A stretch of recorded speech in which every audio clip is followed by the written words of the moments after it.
1944. A world still trembling beneath the echoes of war.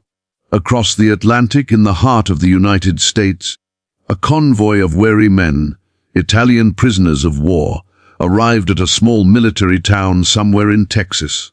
Their uniforms were tattered, their boots caked with the dust of foreign battlefields, and their eyes carried the grey emptiness of men who had seen too much. For years, they had known only scarcity, bread lines, ration cards, hunger that gnawed through morale as surely as shrapnel through steel. But on this day, fate would show them something that felt almost unreal. Under the watch of American guards, the POWs were escorted into what appeared to be an ordinary town building. Yet as they stepped through the sliding glass doors, the air changed. Cool, fragrant, bright. Before them stretched endless aisles of color. Golden loaves of bread still warm from the oven, shining rows of fruit that looked painted by sunlight, and cans upon cans stacked with a precision that felt almost divine. The Italian men froze. Their eyes widened as they took in the spectacle. Food everywhere, not locked away, not rationed, just there. One soldier whispered to another in disbelief, "Si tutto per loro." All this for them. In that moment, it wasn't just abundance they saw. It was another world entirely, a vision of comfort and freedom so far removed from the ruins of their homeland that it almost felt cruel. But also, the air was still, thick with heat and the faint hum of distant cicadas as Corporal Angelo Russo stepped off the army truck. He blinked hard, squinting against the Texan sunlight that poured like molten gold over the flat horizon. The dust rose in small whirlwinds beneath his boots, clinging to his worn uniform, an olive drab now faded into the color of the earth itself. The war had taken its toll on him, not just in the scars that crossed his hands, but in the emptiness that had settled behind his eyes. The journey from the battlefields of North Africa to the American heartland had felt like falling into another world. The enemy's world. For months, the prisoners had been treated fairly, better than they had ever imagined. The Americans gave them food, shelter, even cigarettes. But still, the feeling of captivity was heavy. Every sunrise reminded them that they were strangers here, soldiers whose only crime was losing. Then came the day that changed everything. That morning, an American sergeant, broad-shouldered and sunburned, his English fast and sharp, had ordered a small group of Italian POWs onto a truck. No one knew why. The men exchanged puzzled glances as they climbed aboard. Some whispered that they were being transferred to another camp. Others joked darkly that maybe this was their final ride. Angelo said nothing. He simply held onto the side railing and watched as the landscape rolled by. Fields stretching endlessly, dotted with cattle and windmills that spun lazily in the breeze. After nearly an hour, the truck slowed. The guards spoke quietly among themselves, then gestured for the prisoners to step out. What stood before them was not another camp, not a field, not even a military base. It was a building unlike anything they had ever seen. Glass windows shimmered in the sunlight. Above the entrance hung a bright red sign with large white letters they couldn't fully read. To Angelo's eyes, it looked like a theater or maybe a town hall, but the smell, he could smell it even from outside, was unmistakable. Bread, freshly baked bread. The group hesitated as the doors opened automatically with a soft whoosh. Cool air spilled out, carrying with it a mix of scents. Coffee, fruit, soap, and something sweet, like sugar. The prisoners glanced at one another, uncertain if they were even allowed to step forward. But the sergeant nodded, a small grin crossing his face, and motioned them inside. As Angelo crossed the threshold, he froze. His breath caught in his throat. The world inside was unlike anything he had ever seen. Rows upon rows of shelves stretched into the distance, stacked with food of every color and kind. Shiny metal cans lined up in perfect order, bright labels shimmering under fluorescent lights. Baskets overflowed with apples, oranges, and bananas so vibrant they looked almost unreal. The floor gleamed like polished stone. There was no dirt, no noise, no smell of rot, only order, light, and abundance. For a moment, the men simply stood there in silence. Their eyes darted from one corner of the store to the next, their bodies stiff with disbelief. To men who had spent years scavenging for crumbs, trading cigarettes for stale bread, and fighting over ration tins, this place felt like a dream or a cruel trick. Angelo reached out slowly, as if afraid the vision might disappear. His fingers brushed the smooth surface of an orange. The fruit was cool to the touch, firm, alive. He could feel the faint resistance of its peel, the weight of it resting in his palm. It had been 3 years since he'd seen one. He thought of his village in Sicily, the sun-baked groves, his mother slicing oranges into thin wedges on summer mornings. A wave of memory struck him so hard he had to steady himself against the shelf. "Madonna Santa," he whispered under his breath. Around him, his fellow prisoners murmured in awe. Some crossed themselves. Others laughed softly, almost in disbelief. Sergeant Miller, one of the guards, folded his arms and leaned against a nearby display, amused by their reactions. He had seen this before. Every time they brought POWs into town, it was the same. First the shock, then the wonder, and finally the quiet, almost reverent silence that filled the air. Private De Luca, the youngest among them, picked up a tin can and turned it over in his hands. He could read some of the English words. Peaches, syrup, net weight. His lips moved silently as he tried to make sense of it all. All this just for people to buy? He asked in broken English. The sergeant nodded. "Yup, supermarket. You take what you want, you pay for it. Simple as that." De Luca blinked. He turned to Angelo, whispering, "They can just come in and choose. Any time." Angelo nodded slowly, still staring at the endless shelves. "Any time," he said softly. "And they don't have to fight for it." He could barely comprehend it. Back home, markets were chaos, shouting vendors, empty stalls, desperate mothers clutching ration cards. Even before the war, food had never been abundant. And now, standing in the enemy's land, surrounded by plenty, the contrast was too much to bear. An older POW named Ferraro walked down the aisle, his hand brushing over the tops of cereal boxes and coffee tins. He picked up a loaf of bread from a nearby shelf, pressing it gently between his fingers.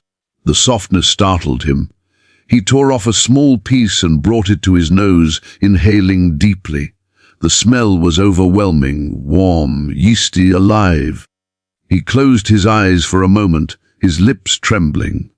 "This," he muttered in Italian, "this is like heaven."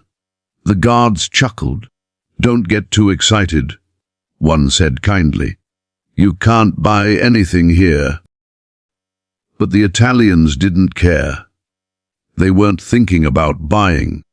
They were thinking about living, about a world where a man could walk freely among so much without fear of hunger. A world where food wasn't a weapon. The sound of laughter echoed faintly through the aisles. American families, women with baskets, children tugging on their mothers' skirts, pointing excitedly at jars of candy. The POWs watched them like ghosts from another world. One little boy noticed them and smiled, waving shyly. De Luca hesitated, then smiled back. The boy's mother gave him a curious glance, but not one of fear, just curiosity. To the prisoners, even that small moment of humanity was overwhelming. Angelo found himself wandering toward the refrigerated section. The cold air brushed against his face, startling him. Inside were rows of milk bottles, butter, cheese, eggs, each one glowing faintly in the pale light. He pressed a hand against the glass, his reflection faintly visible, thin, tired, but for the first time in years awake. He realized something then: this abundance wasn't just about food. It was about what food represented: stability, control, peace. It was a world where people could afford to dream beyond survival. And for men who had lived years in war's shadow, that realization was almost unbearable.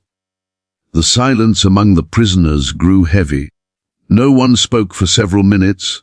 They simply looked, absorbing, remembering. Some tried to joke, but their voices faltered. Others pretended to be uninterested, but their eyes betrayed them. They weren't just seeing a store. They were seeing what their lives could have been, if only fate had been kinder. Angelo's gaze lingered on a small display near the checkout counter. Rows of magazines with glossy covers, smiling faces. Clean clothes, families, peace.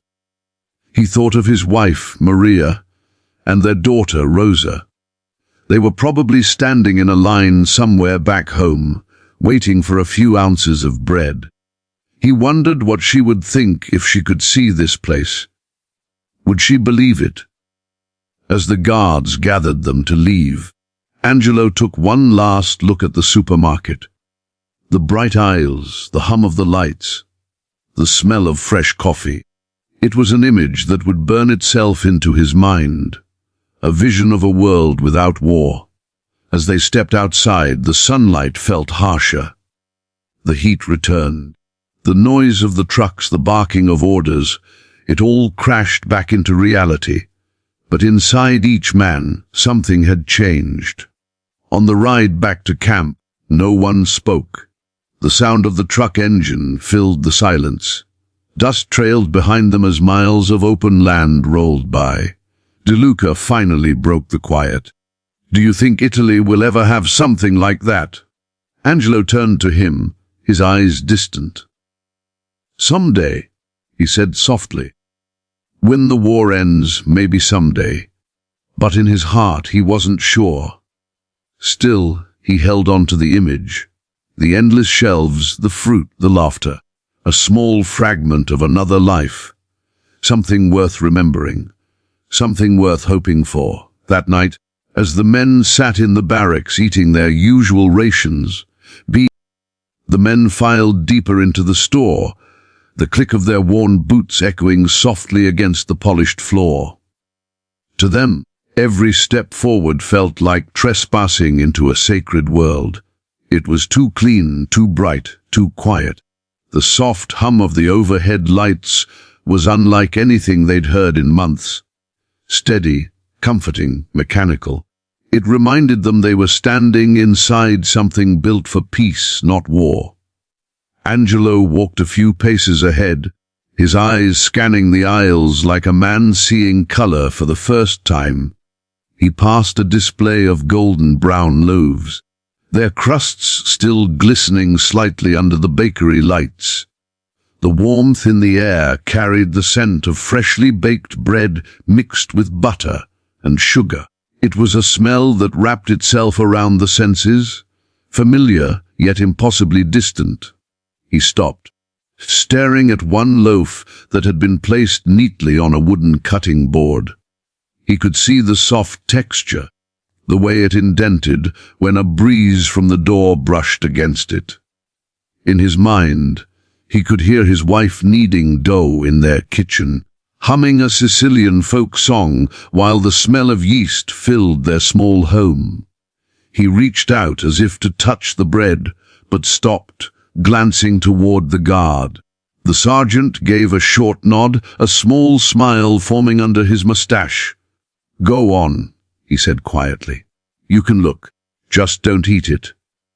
Angelo's fingers brushed the crust. The softness startled him. Back in the camp, bread was rationed by the ounce.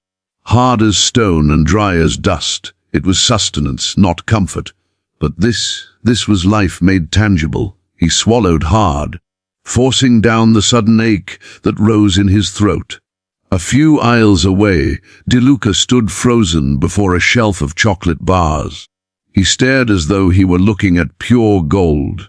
Each bar was neatly wrapped in foil, the colors gleaming, reds, blues, silvers. He picked one up carefully, holding it between his fingertips. "This is all chocolate?" he asked aloud, his Italian accent thick. The sergeant laughed softly. "Yeah. Milk chocolate. Peanut almond. You name it." De Luca blinked in disbelief. "And people just buy this. They buy it, eat it, and come back tomorrow for more." The sergeant replied casually, as though he were describing the weather. The young POW looked down at the chocolate again, shaking his head. Back home, his sister had once traded her last pair of shoes for a small cube of chocolate. He remembered how she had broken it into 6 tiny pieces so that everyone in the family could have a taste. It was the sweetest thing he'd ever eaten, not because of the sugar, but because of the memory attached to it. He placed the bar back on the shelf with a kind of reverence, his hand lingering for just a moment. Further down, Ferraro, the older prisoner, stood before the dairy section. The glass door was cool beneath his fingertips. Inside were bottles of milk, dozens of them. Cream, butter, cheese, eggs stacked neatly in rows. Each item looked untouched, perfect. He stared at a small tub of butter, the color rich and golden. "It's too much," he murmured in Italian. Who could ever need this much? A nearby American shopper, a woman in a simple blue dress, turned her head slightly at the sound of his voice.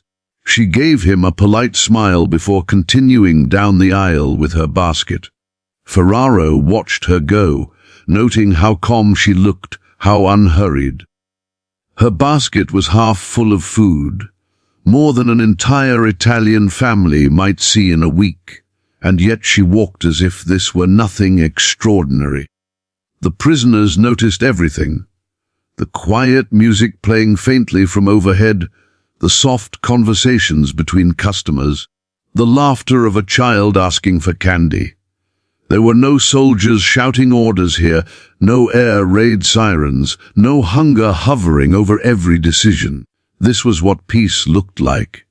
And to men who had forgotten peace, it felt both beautiful and unbearable. Angelo watched a man in civilian clothes pick up a box of cereal, read the label, and then place it back, choosing another brand instead. The idea struck him suddenly. Choice. That was what this place represented. Not just food, but freedom, the ability to decide, to choose between too much, rather than to fight over too little. He turned to the guard beside him. "Do people not worry that there won't be enough?" he asked quietly. The sergeant shook his head. "Not here. We've got farms, factories, trains. Plenty to go around. Plenty." Angelo repeated under his breath, tasting the word like something foreign. In his world there was never plenty, only enough to survive another day. At the far end of the aisle, another pub. Luigi had found a display of canned fruits. He lifted one, reading the bright label. Pineapple in syrup. The image of golden slices shining in sugar water made his mouth water. He laughed softly, showing it to Ferraro. "Pineapple! Can you believe it? We only saw these once in Naples before the war."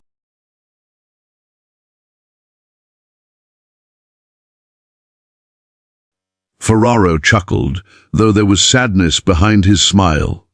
In Naples, you couldn't even find tomatoes after 1942. And here they sell fruit from islands across the ocean. The men fell silent for a moment, each of them realizing just how far they were from home, not in miles, but in experience. They were surrounded by proof that another kind of life was possible. At the bakery counter, an elderly American woman was wrapping a pie. The smell filled the air. Warm apples, cinnamon, sugar melting into the crust. The POs stood still, watching her as she tied it neatly with string. She caught their gaze and smiled, offering a small wave. For a moment, no one moved. Then, as if remembering themselves, the men smiled awkwardly and nodded. She turned away, but the simple gesture left them stunned. "How can they be so kind?" DeLuca whispered. "We were their enemies." Angelo shrugged. "Maybe they've already forgotten the war. Or maybe they just live differently," Ferraro added. As the group moved toward the end of the store, a small crowd began to form near the meat counter. Families, young couples, and soldiers waiting to buy cuts of beef and pork. The POs stopped, watching as the butcher, a cheerful man with rolled-up sleeves, joked with customers, slicing thick portions with precision. The sound of the blade against the wood echoed faintly. For the prisoners, it was another reminder of how much they had lost. In Italy, even the black market couldn't provide meat like this. Angelo's gaze wandered to a nearby sign listing prices, numbers so low they seemed impossible. It wasn't just the quantity of food that amazed him, it was its accessibility. This wasn't wealth reserved for the powerful. It was everyday abundance for ordinary people. He turned to the sergeant again. "Do all Americans live like this?" The guard shrugged. "Most, yeah. Some better, some worse. But everyone eats. Everyone eats."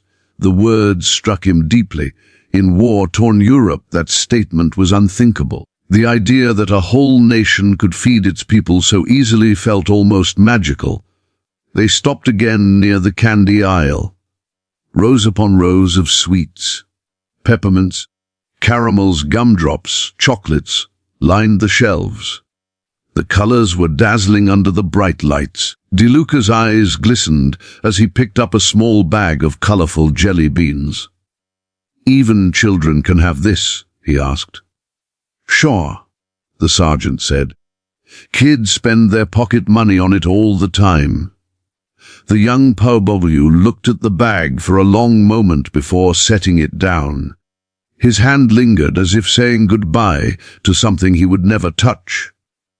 For the first time in years, the men were silent not because of fear, but because of awe.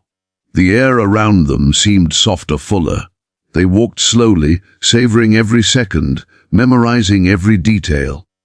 A faint melody floated through the speakers, soft jazz, cheerful and warm. The rhythm made some of the prisoners smile faintly. They looked at the shoppers, at the guards, at the endless shelves, and deep within them something began to stir, a feeling they hadn't allowed themselves to feel in a long time. Hope. Angelo turned a corner and came face to face with a display of coffee tins stacked in a perfect pyramid. The smell was rich and dark. He closed his eyes for a moment, imagining the mornings before the war, sitting by the window with Maria, the sound of the sea in the distance, the warmth of coffee filling the kitchen. The air outside felt heavy after the cool, fragrant stillness of the supermarket. The moment the Italian prisoners stepped into the sun, the Texas heat pressed against them like a wall, thick and unrelenting. The bright light made them squint, but still, none of them spoke right away. Each man clutched something small, an apple, a wrapped biscuit, a tin of coffee. Simple gifts offered by the store clerks and guards, who seemed to sense that what they had witnessed inside was not just curiosity, but awe. For a few seconds, no one wanted to move. They just stood there, blinking in the sunlight, as though their minds were still trapped in the dream-like world of the aisles behind them. Angelo looked down at the apple in his hand. Its skin was deep red, smooth, shining with a waxy perfection he had never seen before. He could see his reflection on its surface. Thin, sunburned, eyes hollow but alive. He turned it over gently, as if afraid it might bruise under his touch. Around him, the other POWs examined their gifts the same way, reverently, like fragile treasures pulled from another world. Some laughed quietly, others murmured prayers of thanks. One of the guards, Sergeant Miller, clapped his hands together and said, "All right, boys, let's load up. We've got a long drive back to camp." The men obeyed, climbing into the back of the truck in silence. The engine roared to life, sending a cloud of dust swirling around their boots. As the vehicle began to move, the prisoners turned their heads, staring back through the open slats of the truck bed. The supermarket stood still and gleaming in the distance, a strange, shining monument to plenty. They could still see the glass doors, the colorful posters in the windows, the flicker of customers coming and going. To the Americans, it was just another store. To these men, it was a vision that would never fade. The road stretched endlessly before them, cutting through golden fields and scattered farmhouses. The hum of the tires against gravel filled the air, mingling with the low rumble of conversation. For a while, no one said much. The men were lost in thought, processing what they had seen. DeLuca was the first to speak. "When I was a boy," he said softly, "my father used to tell me about the markets in Rome. He said they were beautiful before the war. Fruit piled high, fish fresh from the coast, bread still warm from the ovens." He paused, looking down at the candy bar he held. "But I never imagined something like this. So much food, so much choice." Ferraro nodded, his weathered face lined with both age and exhaustion. "We used to think Italy was rich in its own way," he said. "The vineyards, the olives, the wheat. But we never had this kind of plenty, not even before Mussolini." Angelo leaned back against the wooden slats, eyes half closed, the wind pulling at his hair. "Maybe that's the difference," he murmured. "They build for peace. We built for war." The words lingered in the air, heavy and undeniable. No one argued, they all knew it was true. The truck bounced along a dirt road that cut through fields of cotton and maize. The landscape was vast and calm, untouched by the kind of destruction they had known. No ruins, no bombed-out buildings, no smoke. Just the endless hum of life continuing as it always had. A few children waved from the roadside as the convoy passed. Some of the POWs waved back, hesitant but smiling. It was a simple gesture, human, fleeting, but it meant more than any of them could say. An hour passed before they saw the first signs of the camp. A line of fences in the distance, glinting under the sun, and the familiar guard towers that stood like watchful silhouettes. The mood in the truck shifted. The men grew quiet again, their smiles fading as the reality of captivity settled back in. The closer they got, the more the dream of the supermarket began to dissolve into memory. Still, something inside them had changed. When the truck came to a stop inside the camp gates, the men jumped down one by one, stretching stiff limbs and adjusting their caps. The guards called out instructions, herding them toward the mess hall for lunch. But none of the POWs were hungry, not after what they had just seen. Angelo lingered near the fence, watching the horizon. Beyond it, he could still see the faint shimmer of the town where the supermarket stood. He thought about the people shopping there now, filling their baskets, chatting with cashiers, walking out into the same sun he stood under. The war felt distant from that world.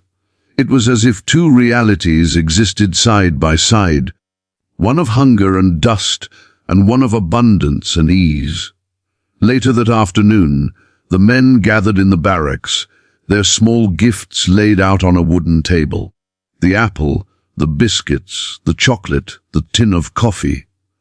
They looked at them like relics, tokens from another civilization. De Luca ran his finger along the shiny wrapper of his chocolate bar. "I don't want to eat it," he said. "If I eat it, it'll be gone. But if I keep it—" He trailed off, smiling faintly. "Then I can remember what it felt like to see all that." Ferraro chuckled softly. "You sound like a poet. Maybe war makes poets of us all?" Angelo said quietly. The laughter faded, replaced by a thoughtful silence. Outside, the sound of the American flag rustling in the breeze carried faintly through the open window. The camp was calm, the guards relaxed. The prisoners had long since proven they were no threat.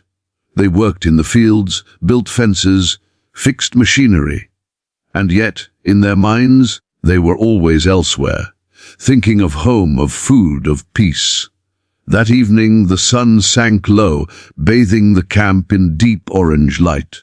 The prisoners gathered for supper, a simple meal of beans, bread, and coffee. But as they ate, they talked. Not about the war, not about surrender, but about what they had seen in that supermarket. They described it in vivid detail to those who hadn't gone. Every sound. When the war ended and the prisoners were finally released, many of them carried only a few belongings. But what they carried in their hearts was far heavier. A memory of that day, that store, that glimpse of life untouched by destruction. Years later, when Angelo returned to Sicily, the town was in ruins, buildings shattered, roads broken, hunger everywhere. But he remembered the supermarket, the bright lights, the fresh bread, the endless rows of food, and he began again. Slowly, with what little he had, he opened a small bakery by the harbor. He called it Pain di Speranza, bread of hope. He baked loaves by hand every morning, filling the air with the smell of warmth and life. Sometimes, customers would ask him why he chose that name. He would smile and say, "Because I saw once what peace can taste like." And though few ever understood the full story, in his heart he knew it all went back to that single day in Texas. The day when he and his fellow prisoners had been allowed, for just a moment, to step into another world. They had expected barbed wire and hunger, but found generosity instead. They had expected hostility, but were met with kindness. They had gone to an American supermarket as captives, and left as witnesses to abundance, freedom, and humanity.